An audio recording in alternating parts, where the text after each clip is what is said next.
Hello students, आज हम study करेंगे एल्किल हैलाइड में नाभिक स्नेही प्रतिस्थापन अभिक्रिया nucleophilic substitution reaction.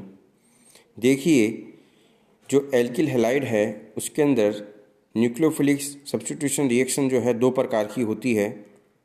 First type होता है SN1 unimolecular nucleophilic substitution reaction and second होता है SN2 bimolecular nucleophilic substitution reaction. देखिए इसमें क्या हो रहा है, ये आप देख रहे हैं एग्जाम्पल में, ये एल्किल हैलाइड है, यहाँ पर ये X का मतलब है हैलोजन। तो नाभिक इसने क्या करेगा, इस हैलोजन को हटाएगा और खुद आके लग जाएगा उत्पाद में। तो ये क्या कहलाई है, नाभिक स्नेही प्रतिस्थापन अभिक्रिया। अब हम ये देखिए टाइप्स हैं, दो टाइप हैं SN1 एंड SN2। यहाँ पर 1 का मतलब है यूनिमोलिकुलर, 2 का मतलब है बाईमोलिकुलर, N का मतलब है न्यूक्लियोफिलिक एंड S का मतलब है सब्स्टिट्यूशन रिएक्शन। ठीक है, अब हम देखते हैं SN1 रिएक्शन। देखिए जो SN1 रिएक्शन है ये दो पदों में पूरी होती है और जो पहला पद होता है वो मंद गति का होता है। इस पद में जो ध्रुवीय विलायक की उपस्थिति में एल्किल हैलाइड जो है, एग्जाम्पल के रूप में हम लेते हैं तृतीयक ब्यूटिल ब्रोमाइड में जो अणु है उसमें जो है कार्बन एंड ब्रोमीन के बीच का जो है बंध वो क्या होगा, ब्रेक होता है। और ये जो बंध ब्रेक होता है ये कैसा होता है, हेटेरोलाइटिक क्लीवेज होता है। फलस्वरूप इसमें यहाँ क्या बनेंगे, आयन्स बनेंगे। और धनावेश, जिस आयन पर धनावेश उत्पन्न होता है उसे हम क्या कहते हैं, कार्बोनियम आयन। तो यहाँ पे क्या है, कार्बन पे जो प्लस आवेश है उसको हम क्या कहेंगे, कार्बोनियम आयन कहते हैं। और ये जो कार्बोनियम आयन है ये समतल होता है क्योंकि जो कार्बन परमाणु है sp2 संकृत होता है। अब होगा सेकंड स्टेप। अब इस सेकंड स्टेप में क्या होगा, जो द्वितीय पद में जो है पहले पद से जो प्राप्त कार्बोनियम आयन है उस पर जो है हाइड्रोक्साइड आयन जो नाभिक स्नेही है वो तीव्र गति से दोनों ओर से आक्रमण करता है। ये देखिए एग्जाम्पल। तो द्वितीय पद ये है, इसके अंदर जो है कार्बोनियम आयन जो बना है फर्स्ट स्टेप में उस पर जो है हाइड्रोक्साइड आयन नाभिक स्नेही तीव्र गति से दोनों ओर से आक्रमण करके क्या बनाता है, तृतीयक ब्यूटिल अल्कोहल बनाता है और उत्पाद क्या है 50-50%। ठीक है, ये इसका एनर्जी प्रोफाइल डायग्राम है SN1 रिएक्शन का। चूँकि दर निर्धारण करने वाले पद में केवल एल्किल हैलाइड ही भाग लेते हैं।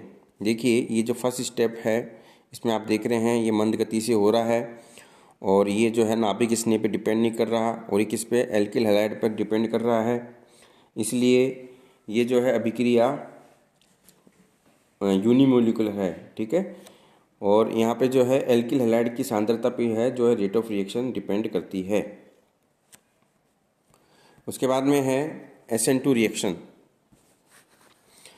ये अभिक्रिया एक ही पद में पूरी होती है और यहाँ पर जो है जैसे प्राथमिक एल्किल हैलाइड एग्जाम्पल के रूप में हमने लिया है मेथिल ब्रोमाइड व हाइड्रोक्सिल आयन, दोनों ही अभिक्रिया की दर को जो है प्रभावित करते हैं। इसमें जो हाइड्रोक्साइड आयन है वो मेथिल समूह के साथ में बंध बनाता है एवं कार्बन एवं ब्रोमीन के बीच में जो है बंध टूटते हैं। ये दोनों साथ साथ हो रहा है, ये आप देख रहे हैं।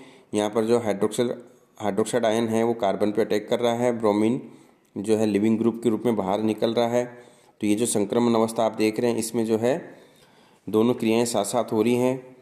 और ब्रोमाइड आयन के निष्कासित होने से पहले ही OH- कार्बन के साथ आंशिक बंध बना लेता है और एक मध्यवर्ती संक्रमण स्थिति में प्राप्त होती है।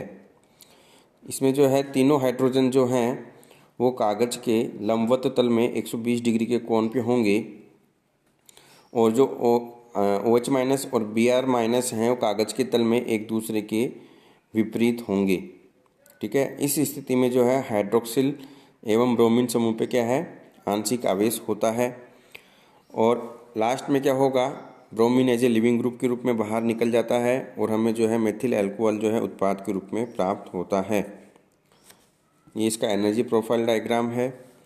देखिए यहाँ पे जो मंद पद में दोनों क्रियाकारक अभिक्रिया में भाग लेते हैं, अतः अभिक्रिया की जो दर है दोनों अभिकारकों की सांद्रता पर निर्भर करती है। और इस तरह की जो अभिक्रियाएं हैं वो प्राथमिक एल्किल हैलाइड के द्वारा प्रदर्शित की जाती है। तो इसके लिए इसको क्या कहेंगे, बाईमोलिकुलर रिएक्शन। अब है नेक्स्ट टॉपिक जो एल्किल हैलाइड में नाभिक स्नेही प्रतिस्थापन अभिक्रिया है उसको प्रभावित करने वाले कारक कौन कौन से हैं? पहला कारक है विलाय की प्रकृति, दूसरा कारक है आक्रामक नाभिक स्नेही की प्रकृति, तीसरा है निष्कासित होने वाले समूह की प्रकृति, चौथा है आश्रय की प्रकृति एंड पांचवा है त्रिविम विन्यासी प्रभाव।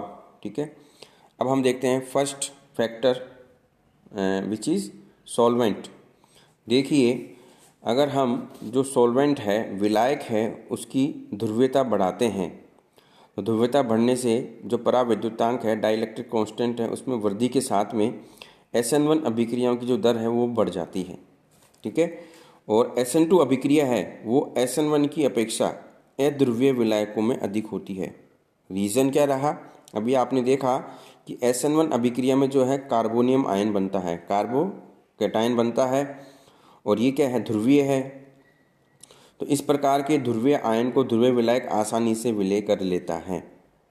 इसलिए जो SN1 अभिक्रिया है वो जो है ध्रुवीय विलायक में तेज गति से संपन्न होती है।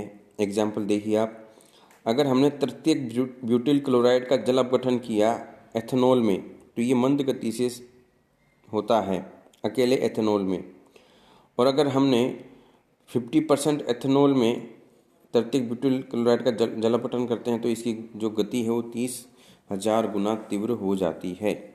ठीक है, उसके बाद में सेकंड है अभी देखा हमने फैक्टर है आक्रामक नाभिक स्नेही की प्रकृति, नेचर ऑफ न्यूक्लियोफिलिक रिएक्टेंट। तो देखिए इसके अंदर जो है आप देख रहे हैं SN1 का मतलब है कि rate of reaction will depend only on the concentration of alkyl halide, not on the concentration of nucleophilic. तो इसका मतलब हुआ कि नाभिक स्नेही की प्रकृति से जो मैक्सिमम इफेक्ट होगी वो रिएक्शन है SN2 रिएक्शन। नाभिक स्नेह की प्रकृति का SN1 अभिक्रियाओं पर कोई प्रभाव नहीं होता। इसके विपरीत SN2 अभिक्रिया में नाभिक स्नेही दर निर्धारण पद में भाग लेता है, अतः SN2 अभिक्रियाएं नाभिक स्नेह की प्रकृति से काफ़ी प्रभावित होती हैं। ये आप टेबल देख रहे हैं, इस टेबल में आप साफ देख रहे हैं कि जो OH- और फिनॉक्साइड आयन हैं और हाइड्रोक्साइड आयन हैं ये प्रबल नाभिक स्नेही है, और इनके लवण के साथ में क्या हुआ हमेशा SN2 अभिक्रिया प्रदर्शित होती है। ये प्रबल नाभिक स्नेही है तो हमें कौन सी अभिक्रिया मिलेगी? SN2 अभिक्रिया मिलेगी। लेकिन नाभिक स्नेहता जो घटने पर जैसे acetate ion, bromine ion, chlorine ion के साथ जो क्रियाविधि है वो कैसी हो जाती है? SN1। प्रबल नाभिक स्नेही है तो SN2 रिएक्शन होगी। और ये जो है यहाँ पे जो हमने रिएक्शन ली है वो ट्राइमेथिल सल्फोनियम लवण के साथ जल अपघटन के अध्ययन में हमें ये निम्न आंकड़े प्राप्त होते हैं।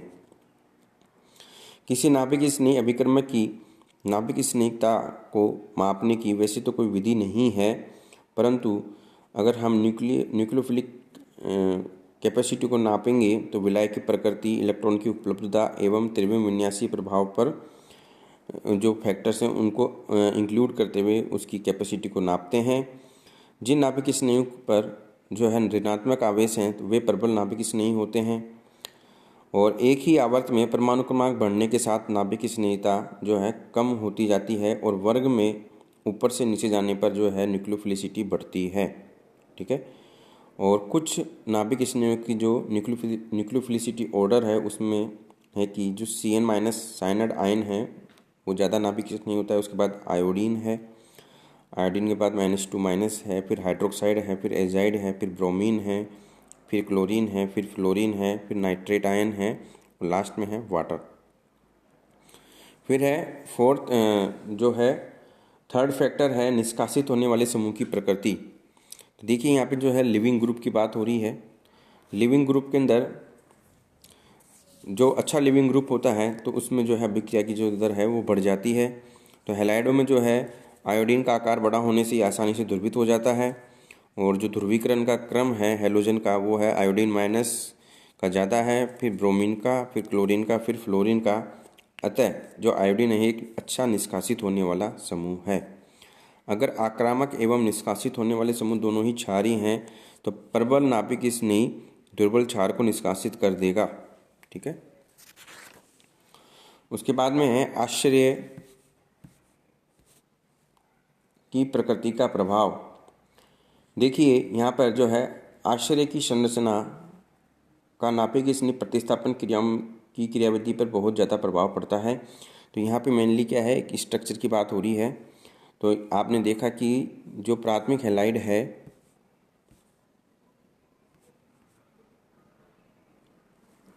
उसमें क्या होता है, SN2 रिएक्शन ज़्यादा होती है। और जो द्वितीयक हैलाइड है, यहाँ पे आप एग्जाम्पल के रूप में देख रहे हैं, ये प्राथमिक है तो यहाँ पे SN2 रिएक्शन होगी, तृतीयक में SN1 होगी, और द्वितीयक हैलाइड में क्या होगा, SN1 SN2 रिएक्शन होता है। तो उसमें जो है उसका रीज़न क्या है कि SN1 जो तृतीयक हैलाइड है उसमें कार्बोकेटायन बनता है जो स्थायी है, इसलिए SN1 रिएक्शन किस में होगी, तृतीयक हैलाइड में। प्राथमिक हैलाइड में क्या है कि यहाँ पर जो स्थायी कार्बोकेटायन नहीं बनेगा, इसलिए SN2 रिएक्शन इनमें संपन्न होती है। ठीक है, और एग्जाम्पल से देखते हैं। जैसे यहाँ पे आप देख रहे हैं आश्चर्य की प्रकृति का प्रभाव का एग्जाम्पल सेकंड। इसमें क्या है, जो फर्स्ट एग्जाम्पल है उसके अंदर जो है यहाँ पर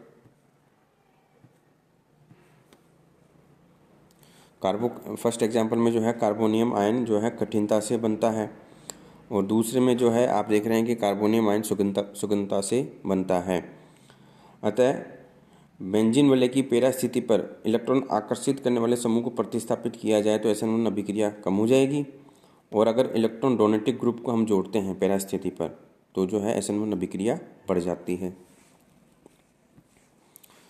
और ये थर्ड एग्जाम्पल है कि जो एन प्रोपिल हैलाइड है वो एलिल हैलाइड से 3 गुना अधिक तीव्रता से क्रिया करते हैं, क्योंकि जो यहाँ पे अनुनाद बन रहा है एलिल क्लोराइड में, वो अनुनाद जो एलिल क्लोराइड से जो कार्बोकेटायन बन रहा है वो अनुनाद के द्वारा स्थायी है, इसलिए वो अभिक्रिया में भाग नहीं लेगा। जबकि एन प्रोपिल क्लोराइड में जो अनुनाद है वो संभव नहीं है और वो अभिक्रिया में भाग लेता है।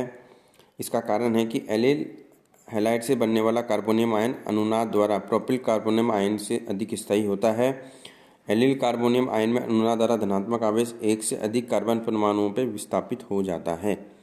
और वाइनिल क्लोराइड क्या है, अक्रियाशील है, क्योंकि इसमें जो कार्बन और क्लोरीन के बीच में क्या आ जाता है, आंशिक द्विबंध उत्पन्न हो जाता है। ठीक है, फिर है त्रिविम विन्यासी प्रभाव। देखिए इसका जो मेजर इफेक्ट आएगा वो SN2 रिएक्शन में आएगा। ये आप देख रहे हैं यहाँ पर, यहाँ पर आप देख रहे हैं त्रिविम विन्यास का मतलब है यहाँ 2 हाइड्रोजन है, यहाँ पे हाइड्रोजन कितना, एक ही है, और यहाँ पे हाइड्रोजन नहीं है। तो डेट मीन्स क्या है कि अगर त्रिविम बाधा बढ़ती है तो उसमें जो है रिएक्शन किधर शिफ्ट हो रही है, SN2 से SN1 की तरफ शिफ्ट हो रही है। क्योंकि आपने देखा कि जो SN2 रिएक्शन है उसमें जो एक पदीय रिएक्शन है, एवं उसमें जो संक्रमण स्थिति बनती है उसमें जो है केंद्रीय कार्बन परमाणु से कुल 5 समूह जुड़े हुए हैं, और अगर 5 समूह उपस्थित हैं संक्रमण स्थिति में तो त्रिविम विन्यासी बाधा उत्पन्न हो जाती है। और अगर यहाँ पे आप देख रहे हैं कि यहाँ पे हाइड्रोजन, अगर हाइड्रोजन की जगह प्रतिस्थापी का आकार बढ़ता है तो ये त्रिविम विन्यासी बाधा और बढ़ेगी और अणु में विकृति आ जाएगी। फलस्वरूप जो SN2 क्रियाविधि की दर है वो कम होकर अंत में SN1 में परिवर्तित हो जाती है। फिर है SN1 SN2 अभिक्रियाओं का त्रिविम रसायन। अगर आप देखेंगे, अगर हम जो रिएक्टेंट के रूप में एल्किल हैलाइड के लिए हम जो हैं, अगर हम इसको किरेल यौगिक लेते हैं तो हमें जो उत्पाद है वो किस प्रकार प्राप्त होता है। तो यहाँ पे आप देख रहे हैं SN1 रिएक्शन के अंदर ये जो है, ये कार्बन जो है किरेल कार्बन है, यहाँ पर 4 अलग अलग प्रतिस्थापी जुड़े हुए हैं कार्बन से। और अगर इसका SN1 रिएक्शन होती है तो कार्बोकेटायन बनेगा, वो कैसा होगा, समतलीय होगा। उसका रीजन है sp2 का हाइब्रिडाइजेशन ऑफ द कार्बन। अब जो है OH- जो है हाइड्रोक्साइड आयन वो दोनों तरफ से अटैक करता है तो हमें 50-50% उत्पाद प्राप्त होते हैं। तो ये जो 50-50% है रेसिमिक मिश्रण है वो हमें किस में मिलेगा, SN1 रिएक्शन में। जबकि SN2 रिएक्शन में आप देखेंगे कि यहाँ पे क्या हो रहा है, यहाँ पे जो OH- है वो बैक साइड अटैक कर रहा है, और एल्किल हैलाइड ब्रोमाइड आयन है वो फ्रंट से निकल रहा है। तो यहाँ पे क्या होता है, वाल्डन प्रतिलोमन जो है पाया जाता है। SN2 अभिक्रियाओं में प्रतिलोमन हो जाता है, अर्थात आश्रय हैलाइड वाम ध्रुवक घूर्णक है तो उत्पाद दक्षिण ध्रुवण घूर्णक होगा। क्योंकि एसेंट अभिक्रिया में नाभिक इस नहीं निष्कासित होने वाले समूह की विपरीत दिशा में आक्रमण करता है। इसे हम वाल्टन प्रतिलोमन भी कहते हैं। ठीक है, ये कुछ एग्जाम्पल्स हैं नाभिक स्नेह प्रतिस्थापन। यहाँ पे देखिए एक्स की जगह क्या क्या आ गया, यहाँ एक्स है तो यहाँ पे OH आ गया, ये OH आ गया, OH आ गया, यहाँ पे इथायोल आ गया। ऐसे ही पोटेशियम साइनाइड के साथ क्रिया कराएंगे तो हमें साइनाइड प्राप्त हो गया, और सिल्वर साइनाइड के साथ कराएंगे तो हमें आइसोसाइनाइड उत्पाद प्राप्त होगा, और पोटेशियम नाइट्राइट के साथ कराएंगे तो हमें एल्किल नाइट्राइट मिलेगा, और सिल्वर नाइट्राइट के साथ करवाएंगे तो हमें नाइट्रो एल्केन उत्पाद के रूप में प्राप्त होते हैं। Thank you.